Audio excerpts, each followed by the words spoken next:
Our most profound stories sometimes come to light in the humblest of circumstances.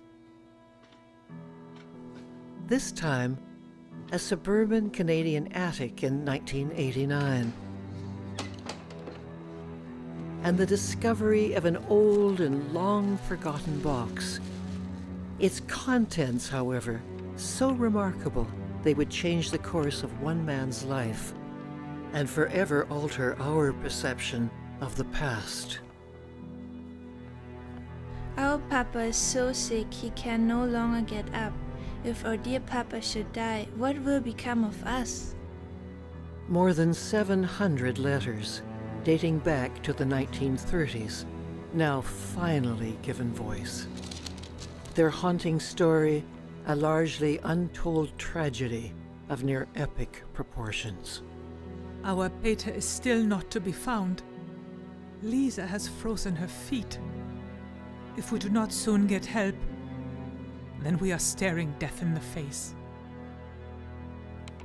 Written in German Gothic script on scraps of paper now faded and fragile, the letters are a powerful testament to the incarceration of millions of people, many of them Mennonites, in the notorious Russian Gulag.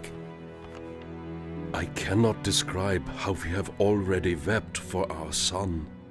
Thousands of tears have already flowed from his dear mother's eyes. A shocking, real-life account of one of the darkest and most defining chapters in the history of the Mennonite people.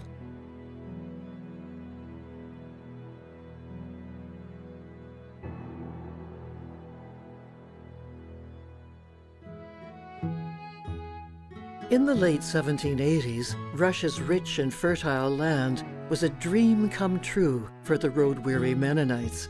Not only had they escaped the poverty and persecution of Western Europe, they had arrived in a country full of promise and promises. In return for settling the land, they were granted self-government and freedom of religion. And since pacifism was a cornerstone of the Mennonite faith, they received exemption from Russia's military service. For generation upon generation, the Mennonites thrived in their new home, growing their abundant crops, cultivating their flourishing communities. The colonies grew both in industrial strength and farming methods and institutional infrastructures that were set up. They built schools, they built everything that was necessary for a prosperous life. And the Mennonites became known as a very industrious, successful, farming, agricultural people. Peter Bargen was born in Russia in 1922. Peace and prosperity had given way to civil war and famine. Some Mennonites chose to leave the country, but for Peter and his family, the close-knit community of Tiga was home. Everybody knew everybody. Everybody knew everybody's business. And if somebody sneezed at one end of the village, you'd soon know it on the other end, type of thing. Because there's no communication line like the gossip line. And that was very prominent. People knew each other. And many were related.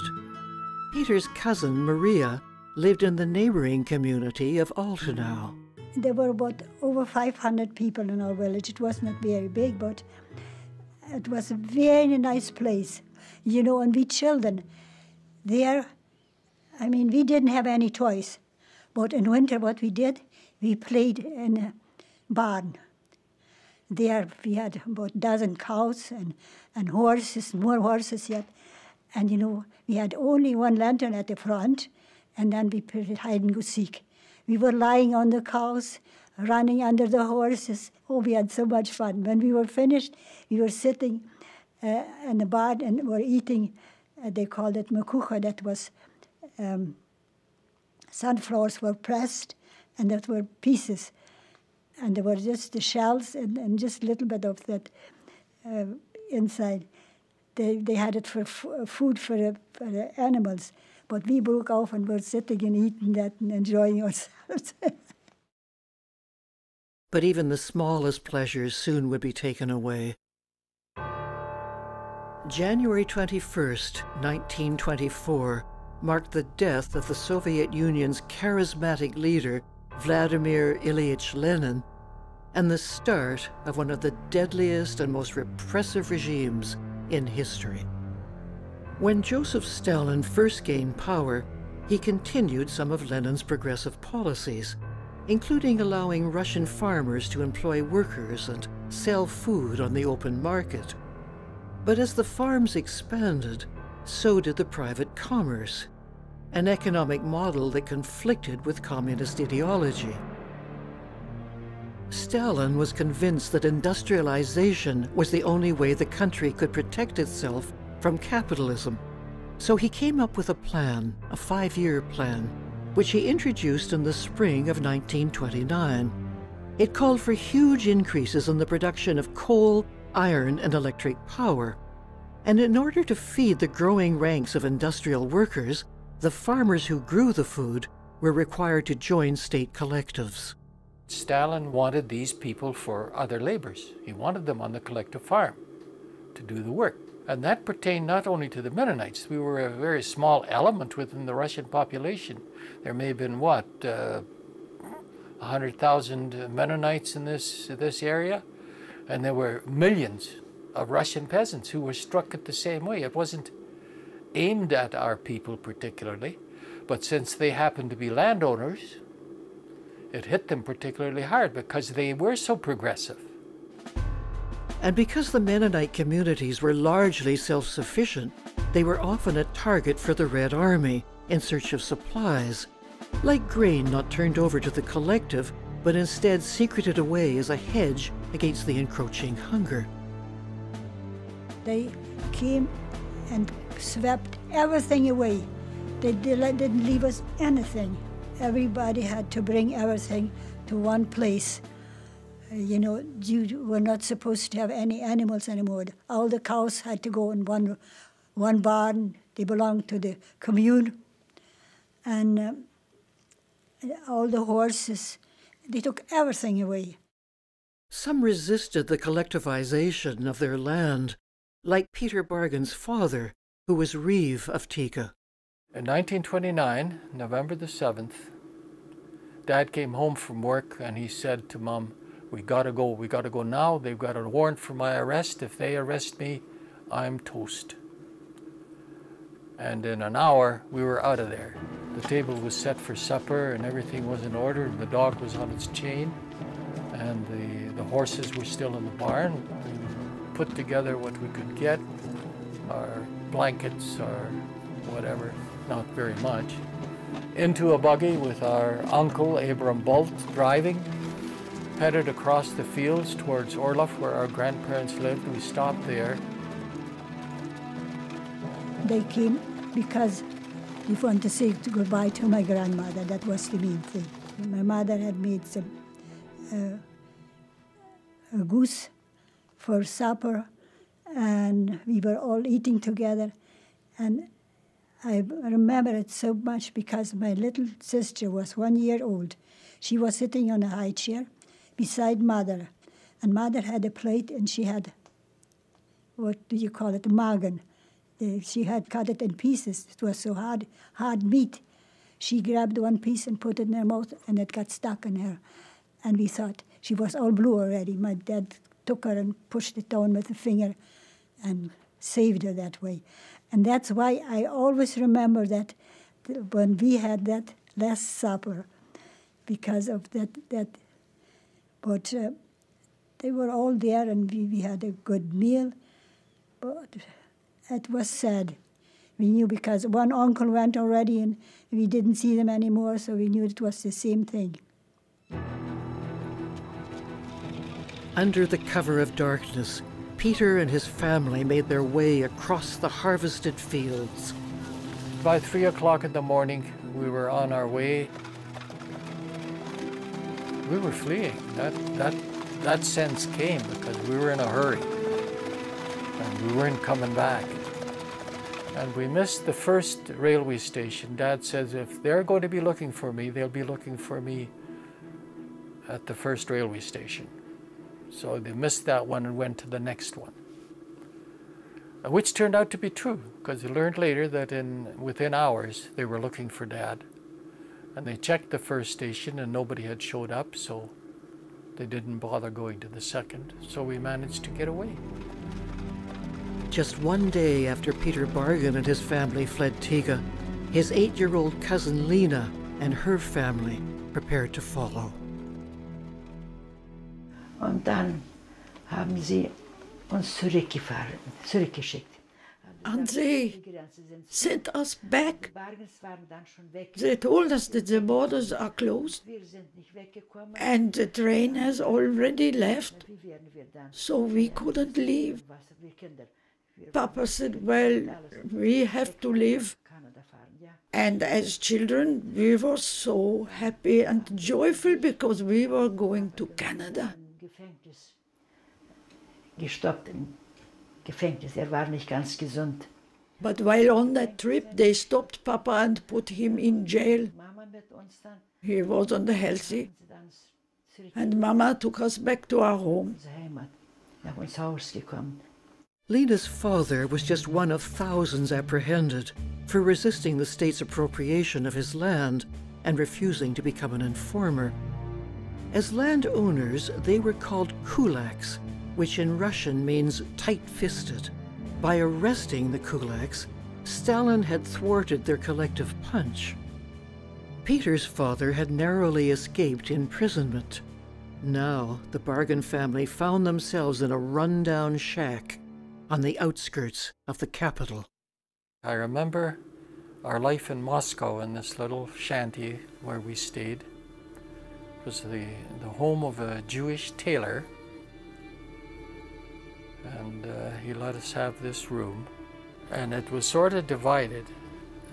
You go into the, supposing it's a sort of a shack, you go in the middle, and then there's a small hall, and on the left-hand side is our room, the large room where the Ben Clausens, my uncle, and we were. Across the hall was another room. And that was, we learned later, and this I heard, I wasn't aware of it at the time, but was occupied by, well, what we say, a lady of the streets. As she was known, that's the way she made her living. She was just a common prostitute in the village. And she, of course, knew what was happening, because at this time, the authorities were going all around these villages, wherever they were, around Moscow and in Moscow. And these authorities came to our house, our hut, and knocked on the door, and this lady answered the door. And they asked, you know, evidently who was there and who wasn't, or whether there was anybody around. She, I guess, denied it, but she wanted to steer them away, so she invited them in. And I guess they had quite a party. At least that's what the folks said. They had quite a party. And the fellows were feeling so good after they left, you know, they had to drink and whatnot and everything else. They forgot all about their duties, and she sent them on their way. And then she looked in to make sure we were okay. So we owe our life to that lady, whoever she was, God bless her. Peter Bargen and his family had eluded capture, but they knew that their only real hope of survival lay in leaving Russia. Peter's father had to somehow secure all the necessary papers. Dad had to get an exit visa, permission to leave Russia. He had to get a passport. He had to have also permission from another country, an entrance visa, a country that would accept us when we left Russia. So he worked with a group of university students, he says, trying to get these papers. And it was very difficult because they were working with the German embassy trying to get Germany to accept them, because Germany was the only country that would, because these were mostly German-speaking people. But the authorities, the Russian authorities, had put a cordon around the German embassy and wouldn't allow anybody in. But eventually, they managed to get one guy into the embassy. They sneaked him in.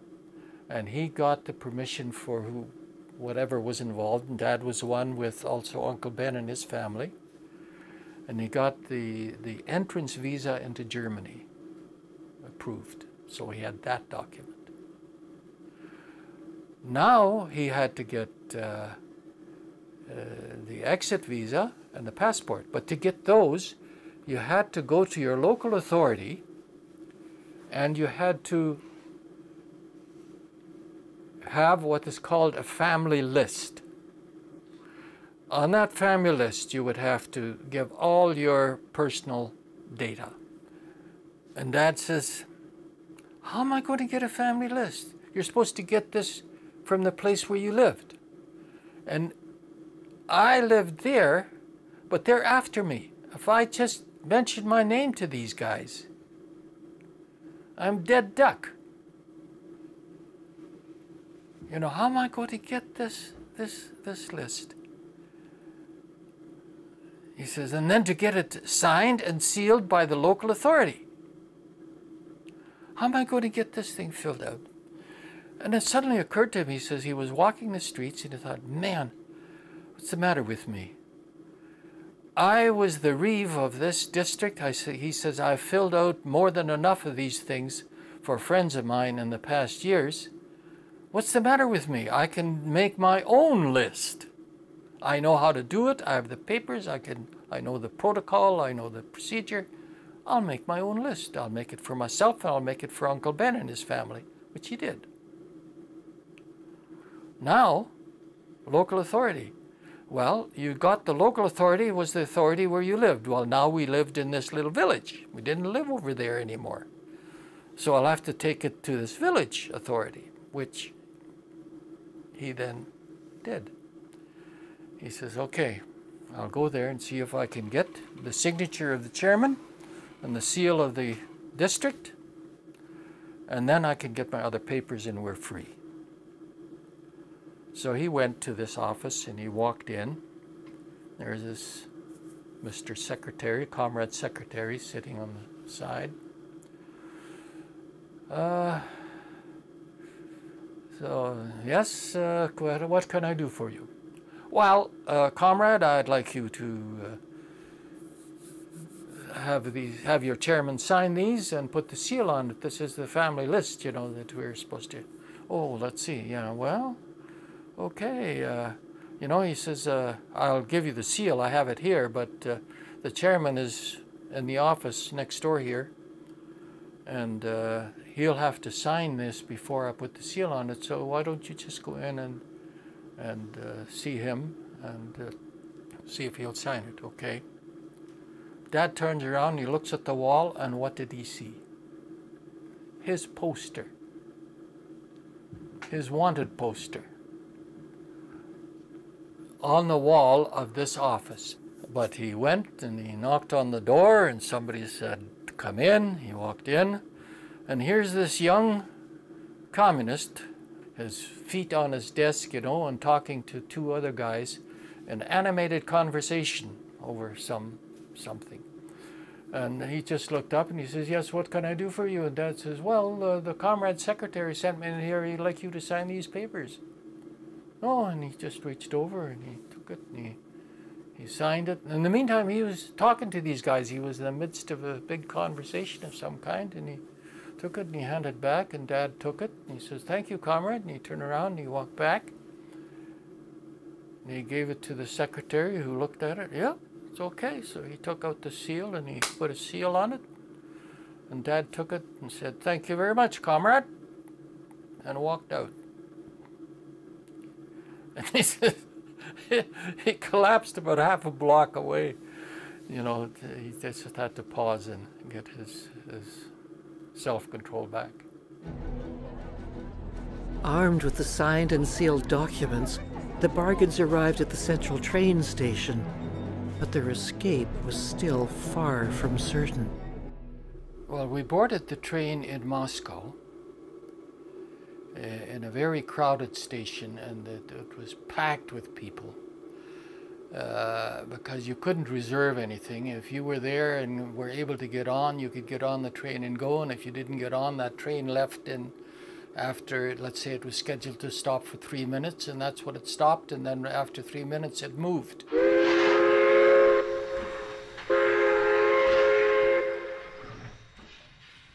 Of course, you never knew whether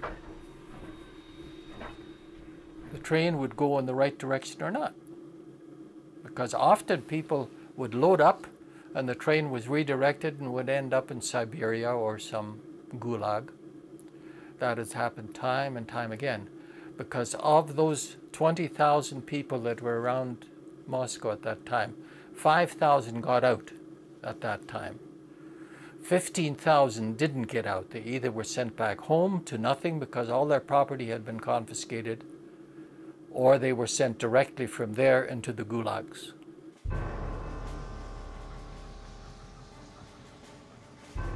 I think it was about a day and a half travel from Moscow to the Latvian border.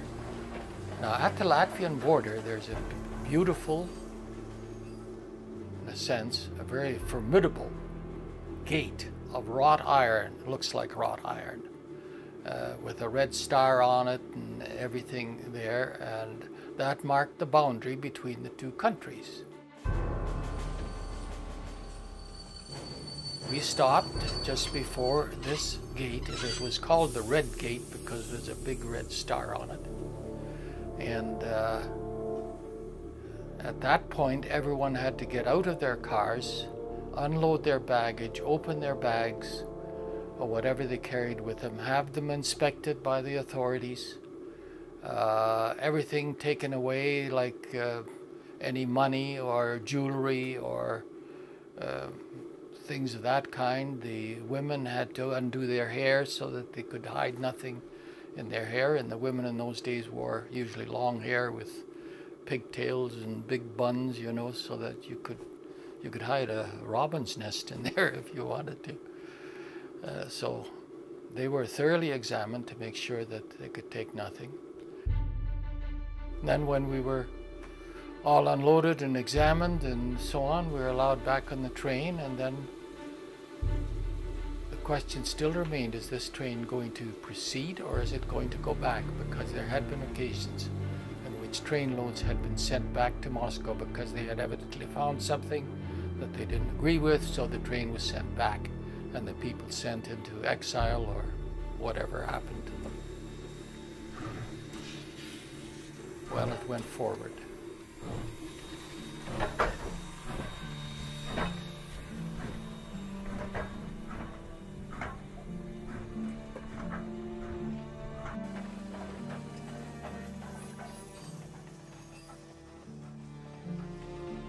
We did cross through the Red Gate into Latvia.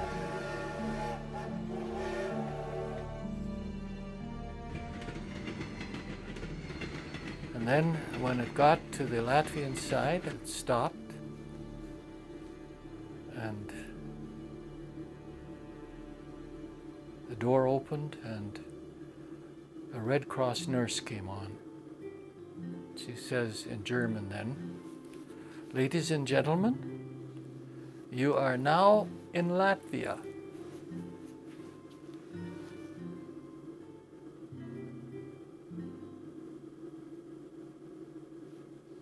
Suddenly a lonely voice starts singing, "Nun danket alle Gott." Now thank we all our God, with heart and hand and voices. Their mighty things has done, and him our heart rejoices. And somebody else picked it up, and suddenly there was a roar, everybody singing, "Nun danket alle Gott." You know, I'll never forget that scene. The people rushed out of that train. They looked around, they ran out, they kissed the ground. At least they knelt, you know, and the joy. We were out. We were in Latvia. The Bargens made their way to Canada on what would be the last train out of Moscow. And while they continued to follow their faith, those left behind were denied even their religion.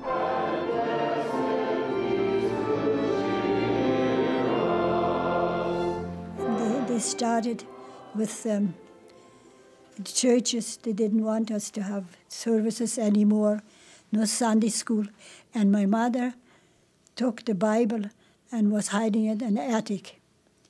And then she went always up to reading it there. Because in school they asked us, do you have a Bible? Do you pray? And oh, we were so scared. Maria's father, wealthy by communist standards, was arrested and tortured before being banished to a Gulag prison camp in the frigid north. Left alone, Maria's mother struggled to provide for her 3 young children.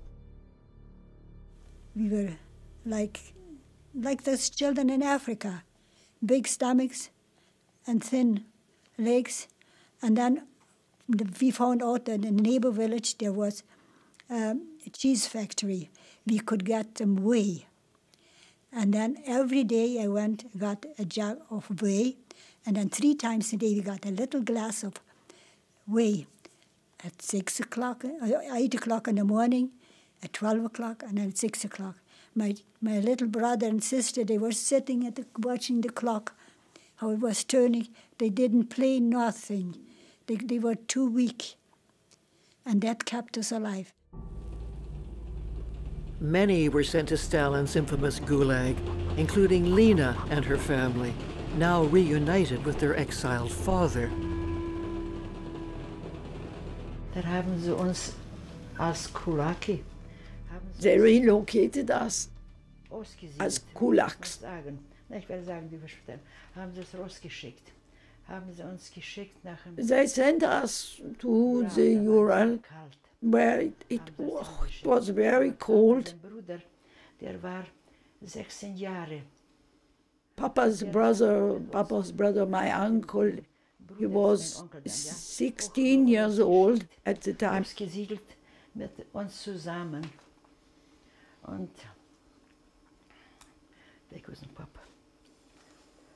Naja, and they sent him and Papa with us to the Ural.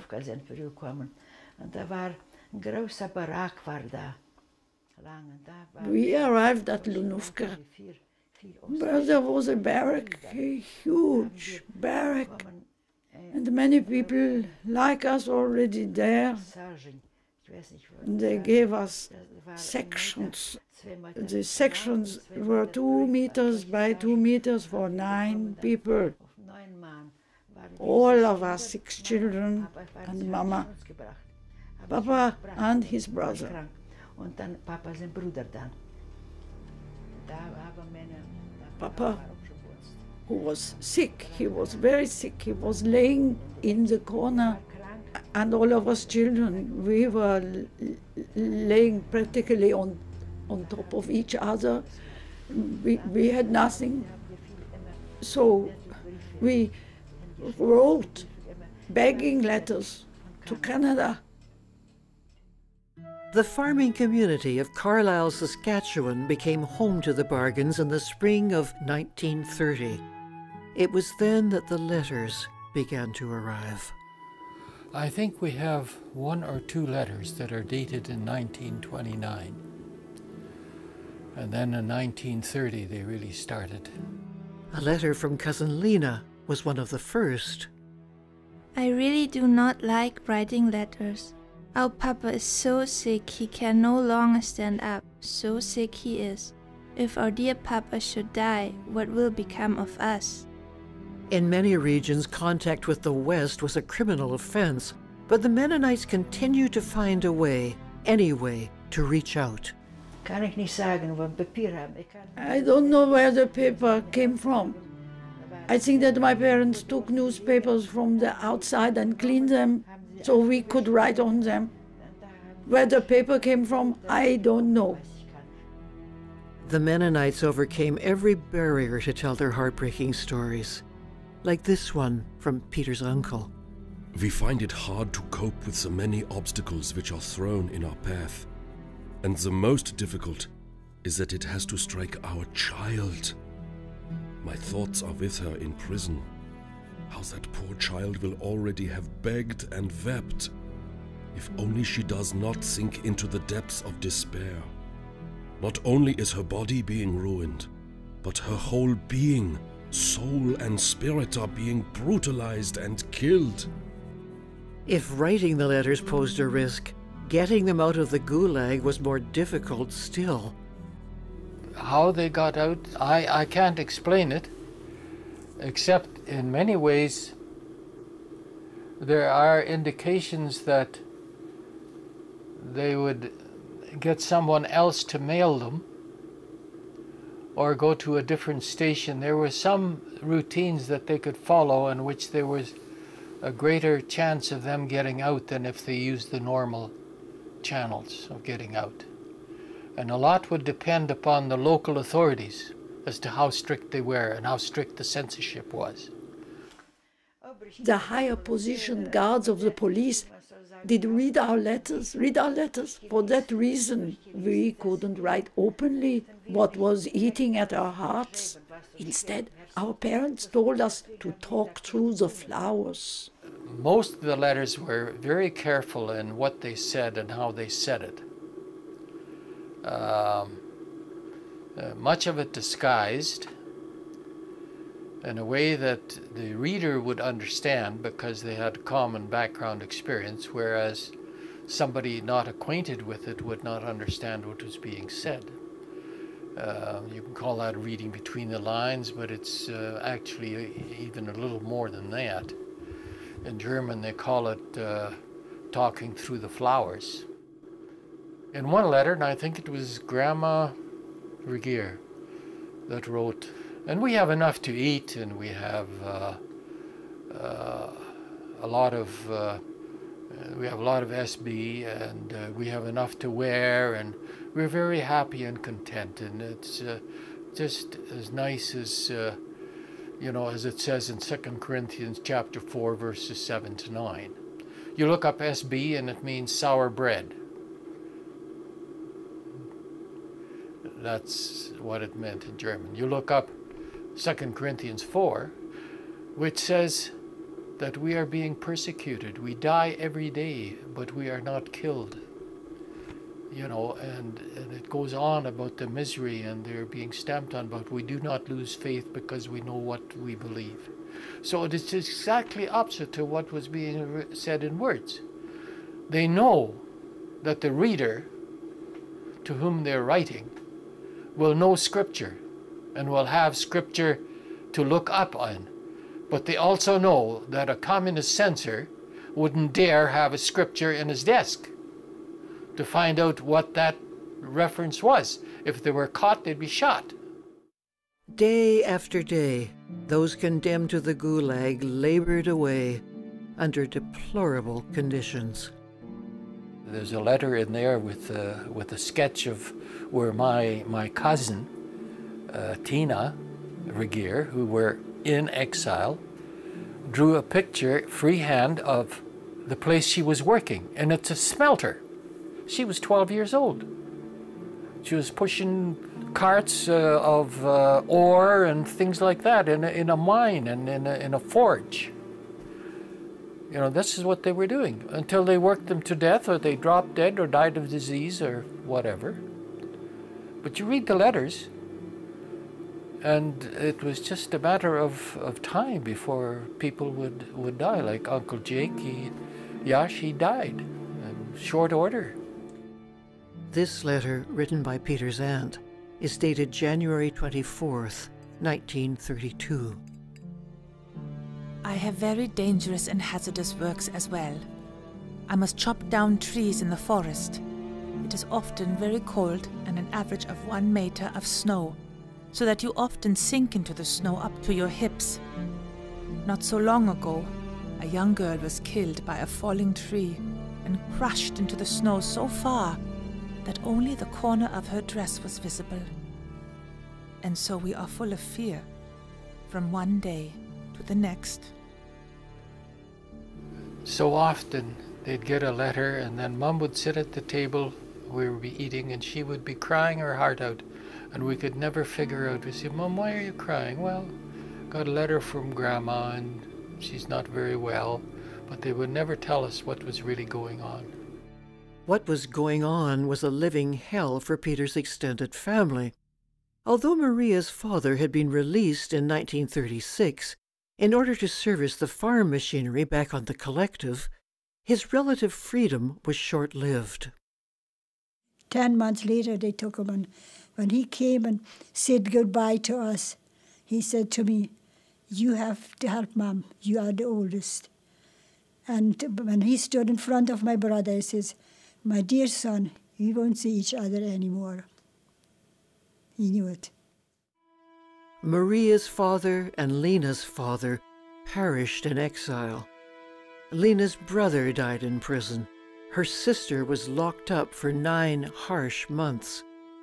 But it was the arrest of her mother, who was then paraded in front of the children's school, which remains seared in Lena's memory. In every sled was a man, a policeman, with a gun and a dog. They took all the mothers. They took the mothers from the village. And since we couldn't go with our mothers, we yelled, "Mama, Mama, Mama, where are you going?" Mama only replied, "Go home." We couldn't go with her. Then they drove by and they were gone, with the man with the gun and the dog. Watch out. That's how it was. While Lena struggled to care for her younger brother, her mother endured repeated torture.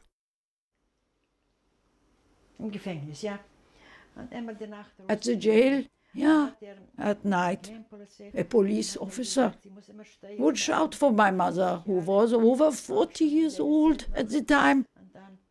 He said she burned 200 hectares of forest and she poisoned 200 cows. Cows, yeah, cows. And that she had to sign a confession. She said she wouldn't sign because she hadn't done anything, hadn't even worked there. So he beat her and sent her back. The next night, he shouted for her again. And again he said she'd burned 200 hectares of forest and poisoned the cows. This went on. It went on for several nights in a row.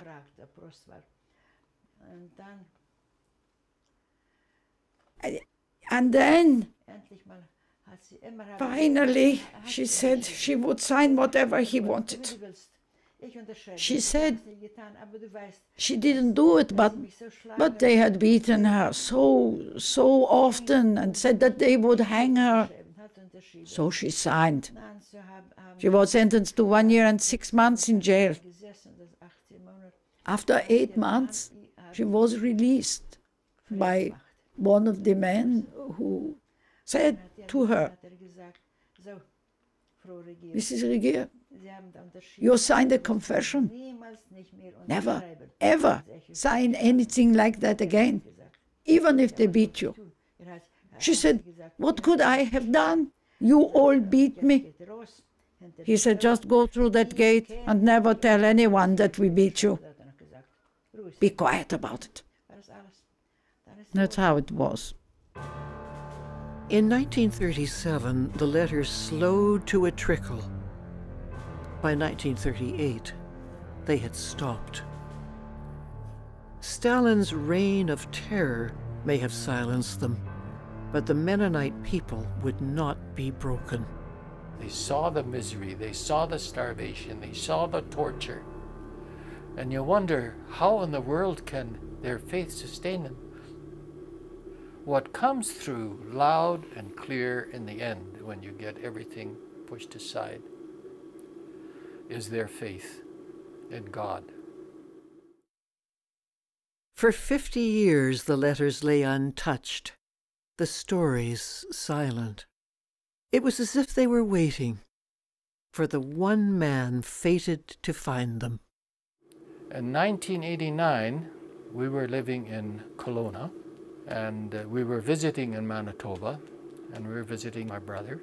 And he said, "You know, Peter, I got a box upstairs. It's in the attic. It's been there since Mom and Dad died. I put it up there because it's a box with all sort of papers and letters in it. I don't know what to do with it, just cluttering up the place, and I'm just cleaning up. Would you have a look at it? If you want it, you can have it. If not, I'll throw it out." So I said, "Well, I'll take a look at it." So he got this box full of all this stuff. And I just looked at the top letter, and it was written in German Gothic script, dated 1930. I couldn't believe it. I says, "Frank, do you know what you got here?" "No," he says, I didn't look at it. I says, "I'll take it." Peter and his wife Anne spent the next 3 years translating the hundreds upon hundreds of letters. We would sit around the kitchen table and cry very often, particularly over some of the letters, and just amazed at what we were finding and what we were understanding. Well, that's when we began to understand our story. Suddenly this past history became alive. It's terrible when you think of it, that men can do that to other people. And the name, I don't care of what kind of ideology you have. But that's what they had to go through. And I know, you know, their story is no worse, I suppose, than much that is happening today in many parts of the world. But the inhumanity of man to man can reach unbelievable depths.